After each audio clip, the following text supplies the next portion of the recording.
Yo,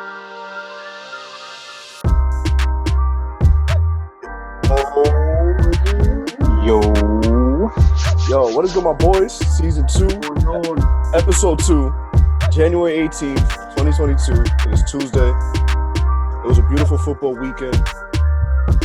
We are going to have to revisit that weekend because so many things went down. Yeah, Ethan's hyped.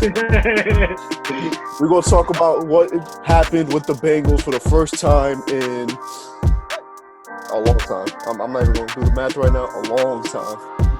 So I'll tell you just how long it's been.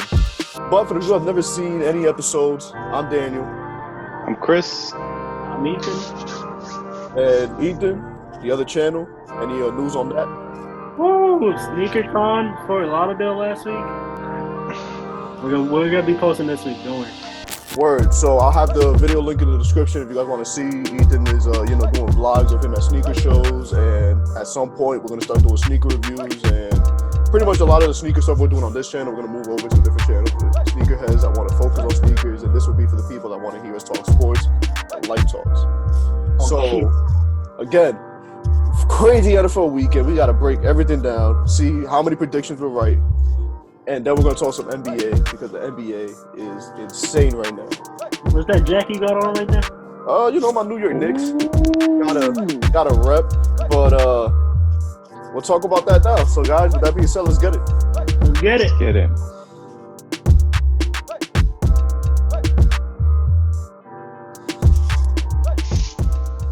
Where do we start with the NFL weekend, bro? Yo, we got to start Saturday. Saturday. So Saturday. Yo, do we waste time talking on the Bills and Patriots? Nah, that was a waste of a game, bro. Like, if you watch that past the second half, you wasted your time. Let's talk about the Bengals Raiders game. Yo, Ethan, I'll let you talk first because that's your team, bro. I gotta let you unload the clip real quick. You feel me? First thing, the refs were horrible. The entire game, the refs were horrible. Everybody in the NFL knew how bad the refs were. I mean, the play calling at the end with the roughing a passer and everything, that was terrible. You guys heard it. They're not going to have him reffing any more games, right? Nope. That's how bad. Yo, how do you blow the whistle, bro, before the ball's in the air? I mean, we'll take it, but still, how they do that? And what's his name? Jerome Boger, the guy that runs like the crew. He's like a quite experienced, He's one of my favorite refs. He's been around for a minute, so that's a big mess up on their part. He's one of those refs that when you see them, you're like, okay, word, like I know this game's gonna go well, and yeah, exactly. Raider fans can't relate. So. Ethan, 26-19, bro. Jamar Chase, 9 receptions, 116 receiving yards. Adding to the case for you of saying, rookie, whoa. And new projects. No Home Depot. No free advertisement here, Home Depot. Yeah. Anyways. Yo, the last time the Bengals won a game, Ethan, was when in the playoffs? 1991. We could not send out a text yet until 1992. We weren't even a thought. Bro, in 1992, the first text was sent. This is the first time ever that Bengals fans are able to say on text, yo, we won a playoff game. You know how crazy that is? Fact said. And all I hear about is how bad the Jets are. But, whatever. It was our season. It took forever. It took us 31 years, but this is our season. Yeah. Go to Super Bowl, don't worry. You got to be happy for Joe Burrow, though, bro. 244 yards, two TDs, bro. Coming off that injury from last year, that's a great way to come back. Yo, his whole knee got torn up, bro. Like people were. Yeah, and that was the conversation of like the beginning of the year for the Bengals was how the hell they were going to protect Joe Burrow and make sure something like this never happened again. And that conversation never even came up again after like week 2. So the Chase had like 200 yards within that time frame. Yeah. So and wait for it, yo. And if we're gonna keep talking Bengals, we got to talk about Joe Mixon too. This end of the year little spurt he's going on, bro. Like he's helping that offense quite a bit. It's funny you say that, Chris. I was literally going to mention that. And I was going to be like, bro, that's the person that when we were doing our fantasy draft at the beginning of the year, we all looked at it and were like, nah, I'm good, because Joe Mixon could never stay healthy, and he finally was able to put together a good season the way that the Bengals hoped he would when they drafted him. That was probably the steal of the draft. High key it was at the end. Like him, and just any other decent running back helped me out because I was picking up running backs left and right, and Joe Mixon at the end was a really good steal. I don't want to say his name because he messed with us yesterday, but Cooper Kupp was the steal of the draft. Yo, we'll get to that. We'll get to that game now. We'll talk about our parlay at the end of this because we're all a little frustrated. Yeah, to say the least. Bills mollywhopped the Patriots 47-17. Like Chris said, nothing to talk about there. They scored on their first 7 possessions. They said there was. Yeah, I guess I'll take back the Mac Jones comment. My bad. Listen, part of me was super happy. Like, yo, yes, the Patriots are gonna murder. Then the other half of me was like, yo, Josh Allen is still young as hell, and I'm probably gonna have to watch this dude for the next 10 years. And life sucks as a Jets fan right now. What can I say? We just got to see what happens in the draft. Sunday, Buccaneers Eagles. That was one of those. If you're still watching this, you're wasting your time. Yeah, Chris had to go into archives real quick. Let me. Yo, I had to pull out the Cadillac Williams jersey. You know what I'm saying? Let me pin Chris real quick so people can see that. He ain't out here. Yo, Home Depot, really? Guesswork. For all you haters out there saying I just became a Bucks fan, I had to go in the archives just for the wild card win. I didn't even do it for the Super Bowl win, but that's how good I felt on this game. I felt good at this game because the Bucks had nobody and they still pulled out. Gio Bernard was out there looking like an all-star, bro. Mustache Gio Bernard. Yo, Gio Bernard did his thing, bro. I was like, wow, that is. Yeah, him. Gronkowski, Tyler Johnson, Cameron Brate, they a bunch of guys that, yeah. You got in the time machine and said, wow, look, names that I would hear about 5 years ago. And it shows you that, I don't know if it is Tom Brady or not, but it shows you that he obviously is doing something, or he has some sort of characteristic that just, I don't know. That field general is a 99 on Madden, all right? I hate to say it, but even when he was on the Patriots, he only had Edelman at some time. So yeah, and who was Edelman before Tom Brady? Yo, Edelman. I mean, and who is Edelman after Tom Brady? Edelman, Amendola, Danny Woodhead at running back.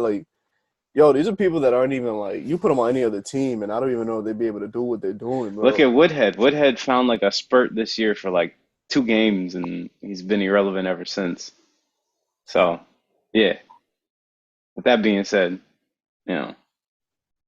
glad to know that the Bucks pulled this one out, even though it was against the Eagles. But I'm about to say it was a good game to watch. Yo, so let me ask y'all, because this is a big question I've been seeing flying around social media. Jalen Hurts, what do you do with Jalen Hurts? I don't know who wants to start that conversation off. You just got rid of Wentz. I mean, you have to give the kid some time. Yeah.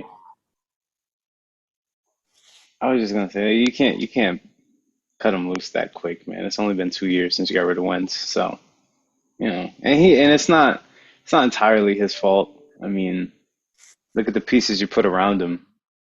I mean, could have had Justin Jefferson. Could have had Justin Jefferson. I mean, said, "Nah, we'll let Jalen Reed." His best target is his tight end, which I mean. Dallas Goedert. Prior to them getting rid of Ertz, it was a tight end too. So I mean, it's not entirely his fault, and their running game isn't there. So Miles Sanders was the biggest disappointment this year. I'm sorry, as running back, how do you have 1,000-yard gain before, and then this season it was under 300? Yeah, I mean Boston Scott was looking better than him, bro. And ask me a year ago who the fuck Boston Scott was. Yo, have you ever heard that crazy stat on Jalen Reagor that he has less receiving yards than Henry Ruggs, and Henry Ruggs went to jail week 8? That's right there. I did not hear that, but yeah. Jalen Reagor has less yards than. How many yards did he have this last game? I'll tell you right now. Hold on. I remember him having a few key drops. Tell you that much. Him and Devonte. First round picks, baby. Let's see. He had 1 reception for 2 yards. Wow, that's what a first round pick buys you. Oof, Devonte Smith had 11 targets, 4 receptions, 60 yards. A lot of those targets though were like hitting the floor and not reaching their target sometimes. So that's crazy. The accuracy problems. Their best running back is Jalen Hurts. Pretty much, he ran 39 yards. Pretty much, yeah. Oh shit, yeah. Wow, that's crazy. So yeah, they definitely gotta do a better job of team building. Yo, Kansas City and Pittsburgh. Somebody in here, I'm not gonna name names. Those out here talking about, I got a glimmer of hope for the Steelers. Maybe they could pull something off. Maybe just maybe.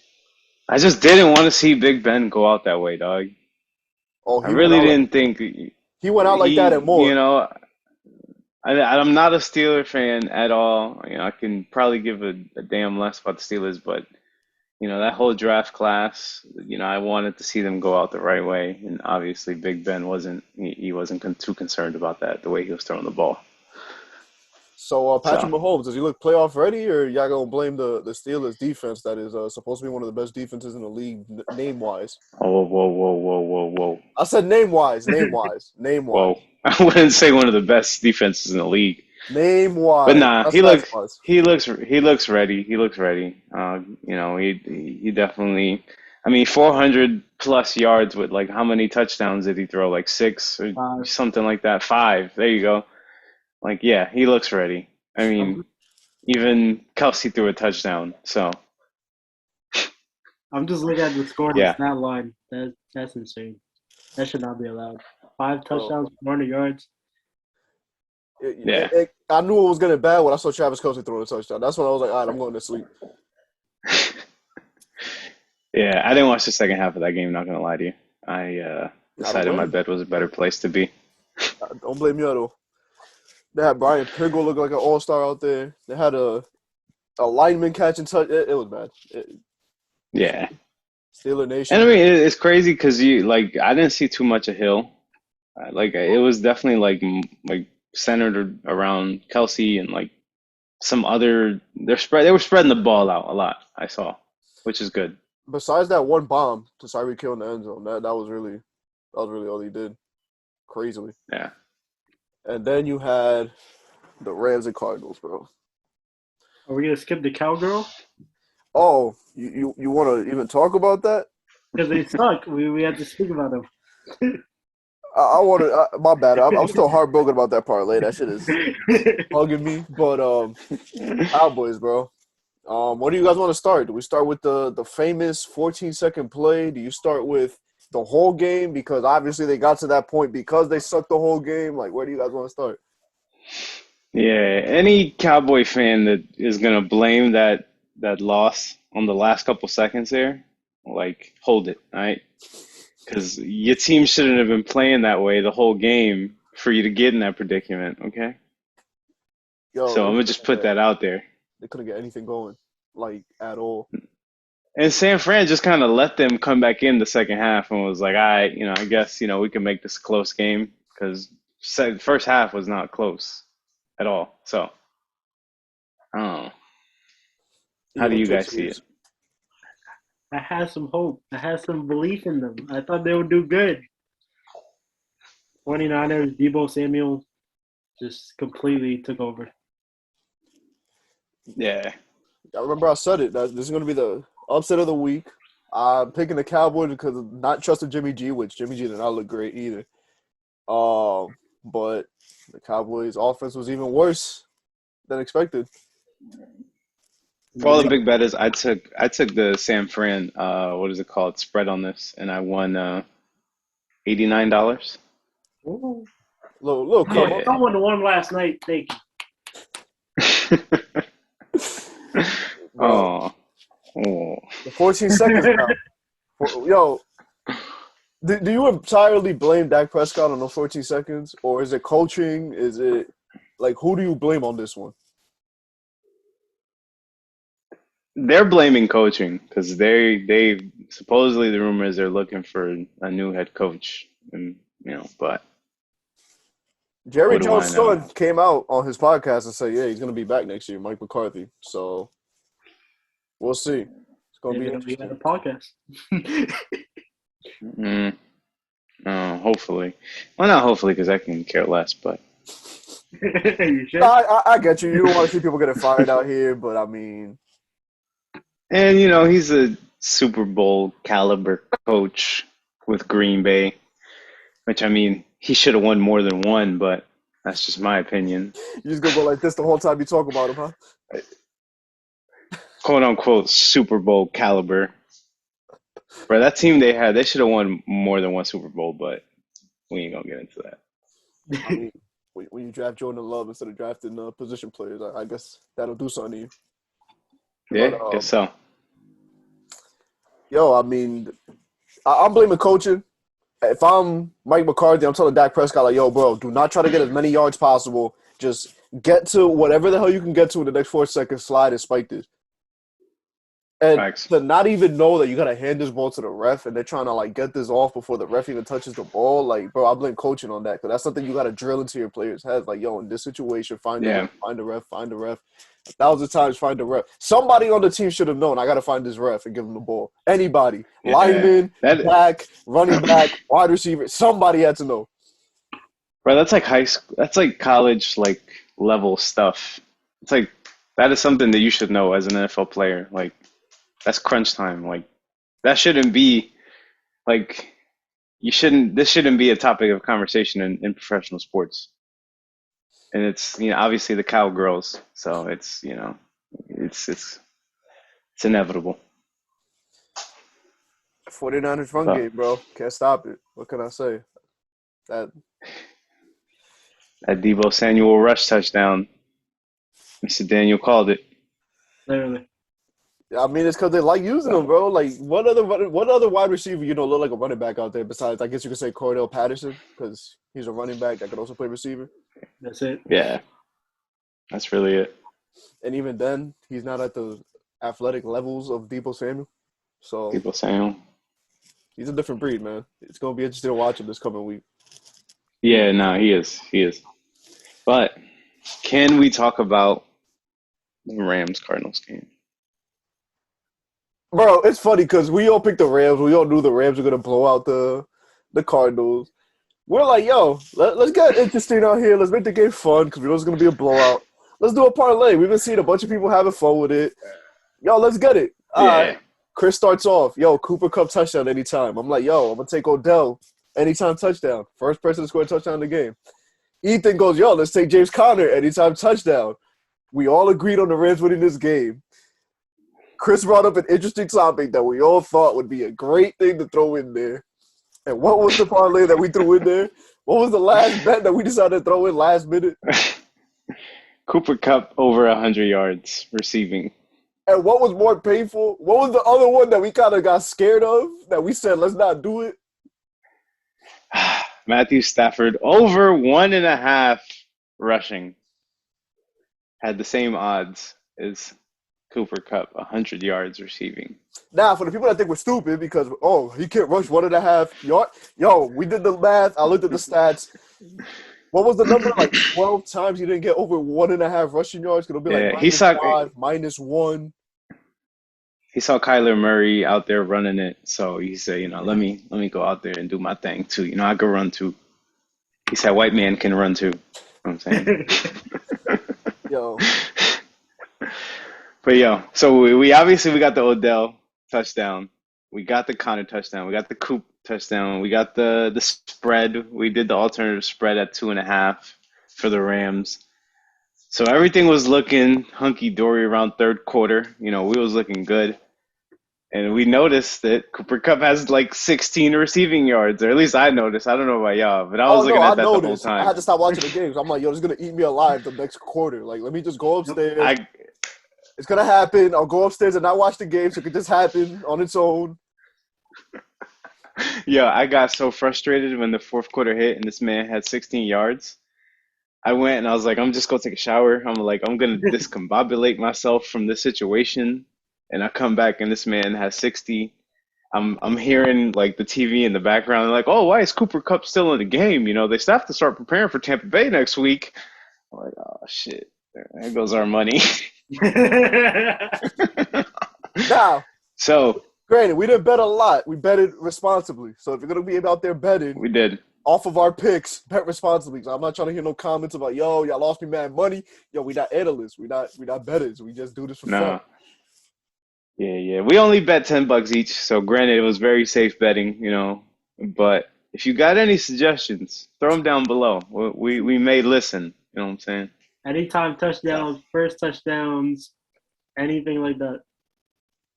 Facts. I feel like those are fun. Like not to get into betting, but like those are fun. Like when you do anytime touchdowns, because you got the whole game to watch them. You got like, you know, it's something sporadic to like celebrate with. So it's cool that the FanDuel and stuff lets you parlay them together. Because I know a lot of the offshore ones don't let you do that. So it's cool that FanDuel lets you do it. Yeah, and it's legal in New York now. So Florida heard. Facts. Facts. Yo. Not in Florida though. Oh man. Oh man. But yo, that sucks. Yeah, it did. But you know, we're gonna try to bounce back. We got the formula now. We got the ideas. We got the different minds to put together. It's gonna work out this week. I got a feeling we're winning $500,000 this next week. Whoa.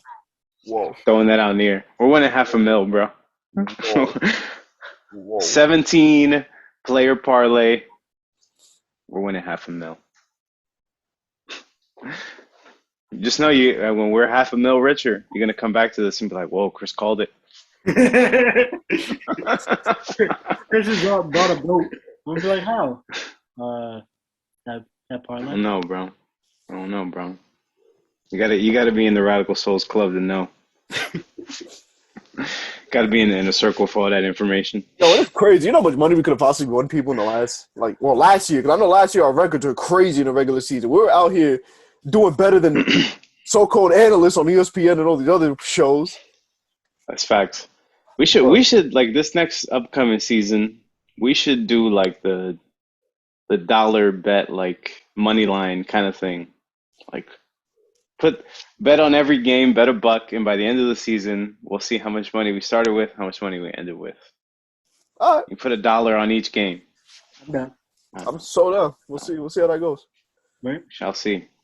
But Friday will be the day that we talk about, upcoming games. Today was more of a recap day. Now let's talk NBA because we haven't been able to talk NBA yet. And this season has been insane. You got Chicago Bulls in the 1 seed. I haven't said that since I was in high school. I was just going to say, who would have thought the Bulls would have been at number 1, bro? I didn't think they were going to mesh by now. I thought it was going to take them some time. They'll get it rolling. It's Caruso, bro. Caruso's out. Levine's out. I think Ball was out yesterday against Memphis. So it's going to be interesting now these next few weeks. Cause I know Levine's dealing with an ankle or a knee. I think it's ankle. I believe it's ankle. Oh. Yeah. Listen, it's getting confusing out here when you got KD, who's an MVP favorite, getting the MCL sprain. He's going to be out 4 to 6 weeks. What's you guys' take on Brooklyn, bro? They're on the 3rd seed right now. Let's talk about Brooklyn. Miami's a 2nd. Whoopty, dandy do. Let's talk about Brooklyn. I just want to ask a question. Depends what the question is. How does Brooklyn expect to be successful in team chemistry and team, putting things together when you got Kyrie playing half the games, half not the games? Like, how does that work? Like, if you've been on any sort of sports team and you have that one player you go to, how do you expect to be successful when half the times the guy's there, half the times he's not? Just throwing that out there. I don't think that's a good mix, but who am I? Ethan. The only way to answer that is to have Harden and KD. That's the only reason why they're 27-16 right now. Other than that, there's no other way. Like, once they hit the playoffs, it's a wrap. Yeah, exactly. Like, imagine you get to where you want to get to. You get to that 7-game series. But, game 6 is at home. My bad, dog. My personal beliefs are stronger than your championship, all right? Do you think he goes and gets like the J&J like the day before? Like, yo. He already said, I'm staying firm on my decision. Listen, it's everybody's decision out here. I'm not going to go too deep into that. But it's definitely interesting to say the least that, But it's interesting. Like, it's just, I don't know. Because I don't think we've ever seen something like this ever in sports where, like we're in a pandemic. Everybody's dealing with stuff. They got a vaccine that in certain states it's like, yo, you could play, but in other states it's like, yeah, you can't even go. Like, yo, if they play Toronto in the first round, let's say magically somehow, Toronto jumps to like the 6th seed, and they got to play Toronto. Kyrie can't even go into Toronto, so he can't play at all in that series. Facts.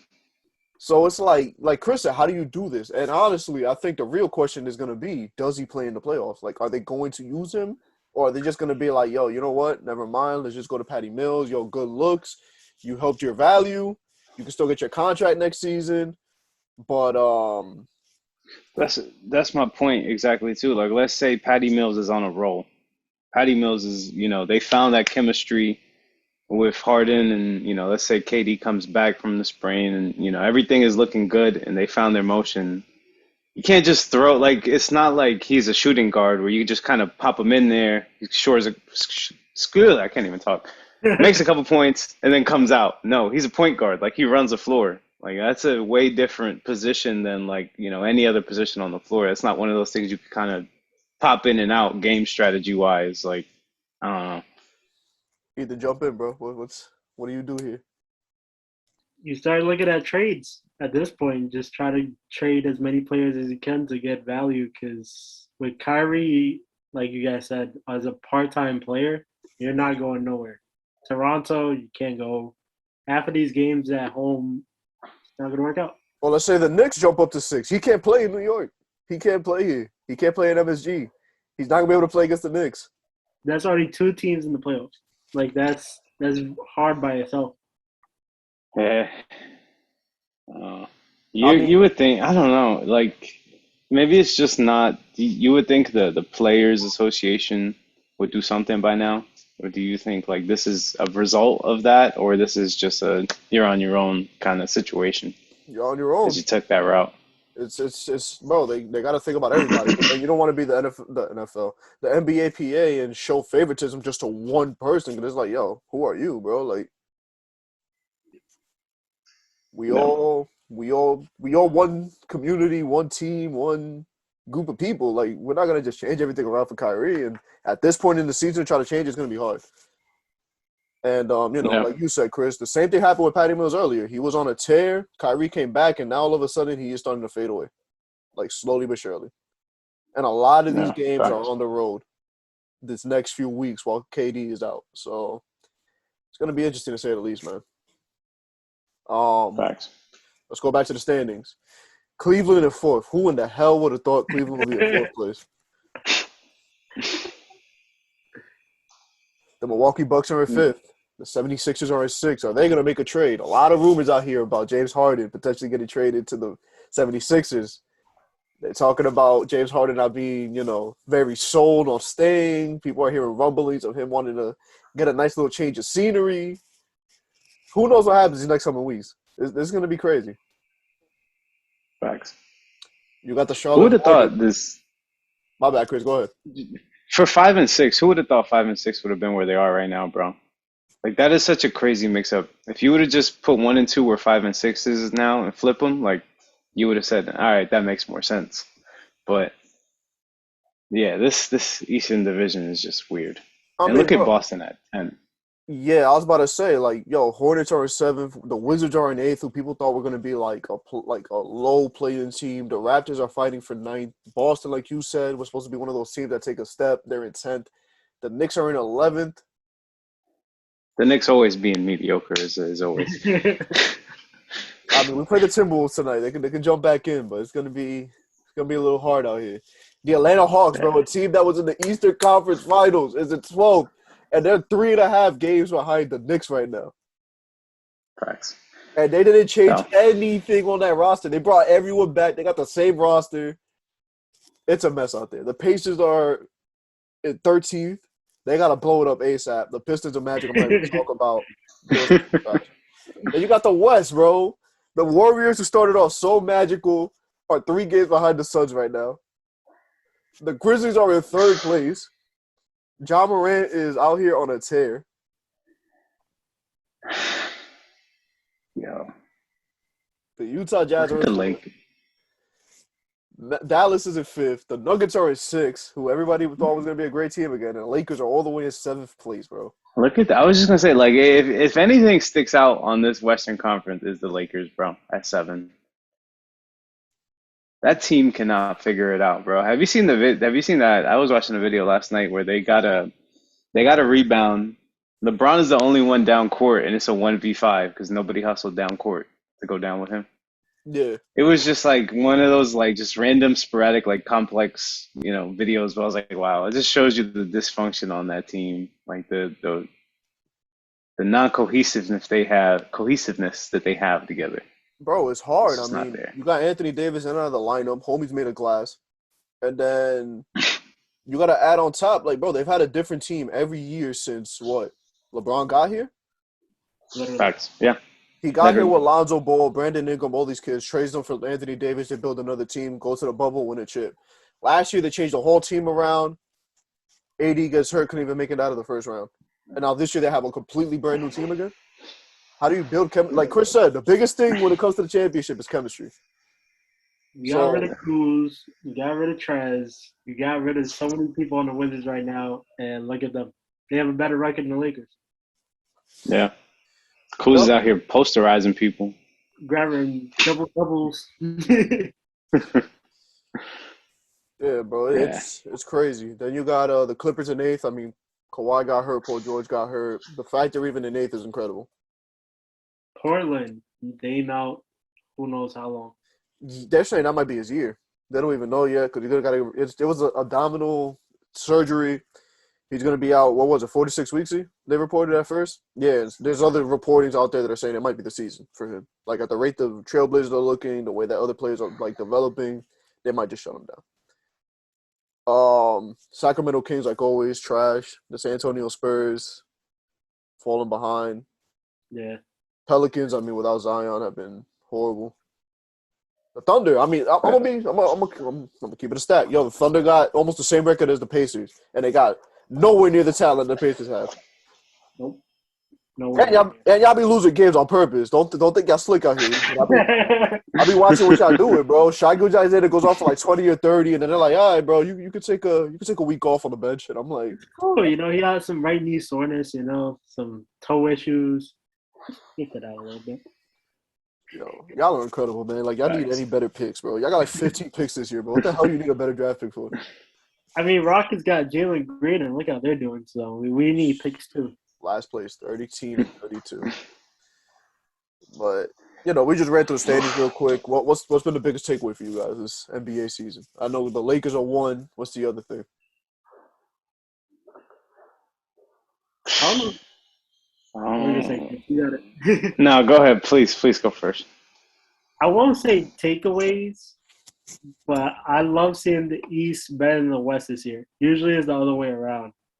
But seeing all the talent on the East side compared to West side this year is actually amazing. The East is insane, bro. You got the Sixers who are in 6th place and they're 2.5 games out of first right now. Yeah. It's been a minute since the East has had, per se, power basketball compared to the West. But, injuries are, a part of that as well. But it's good to see that cohesiveness still wins. Playing as a team still wins because look at the Bulls and Heat. It doesn't matter who the hell's on your team. As long as you guys could find a rhythm, you can win. So that's the beauty of basketball. Literally no Depot. Bam was out for a month. And Jimmy Butler's been injured here and there. They're still 28-16. And everybody's with COVID out the behind right now. Yep. Yeah. And I mean, the Bulls, you got, Levine, Ball, DeMar. I mean, like, these were all guys that were mediocre 2 years ago. That people were saying DeMar DeRozan had a year left, 3 years left before he was, a veteran minimum player. So killed it. He's obviously not that. Ethan, you were about to say? I would say it was crazy because you said about the COVID. It's kind of interesting seeing the older players play. Like seeing Joe Johnson, Lance Stevenson, Greg Monroe. I was like, what the fuck? Yo, Thanks. Lance Stevenson, watching Lance Stevenson is so fun. When it's not your team. Right? It's not against your team, it's fun. When it's against your team, it's a little annoying. But I was glad to see some of these guys come back. Isaiah Thomas, it's been a minute. He's been, in the league. Again, Joe Johnson, bro. That dude's 80 years old. And he's out here scoring buckets. It's been dope, man. It's been really dope to see some of these older players. But we'll end it there for now. Like I said, I just want to go through the standings a little bit because the NFL weekend was so crazy. I will need more time to talk NBA more and more as the NFL season comes to an end. But, Friday will be the day that we definitely dive into the matchups. It's going to be another crazy weekend. And Chris is trying to set up the 17-leg parlay. I don't know about that, but we'll see if it goes down. Look, when Chris wins 500K, we can't say anything. We'll just sit back and be like, all right, you got it, Chris. Man, you know what? When I come here looking like Rich the Kid or, looking like, with just big bands in front of my face, I'll say I'm $500,000 richer. My bad. Chris was coming from Eli yesterday with Death Row chain. Yeah.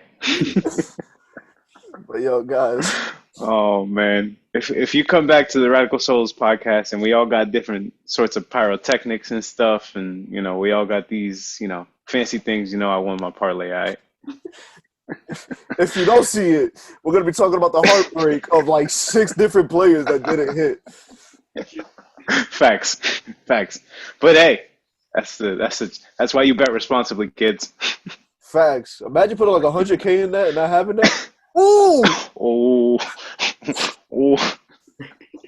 Only bet if you got it. We'll leave it at that. I'll see y'all Friday. Peace. Peace.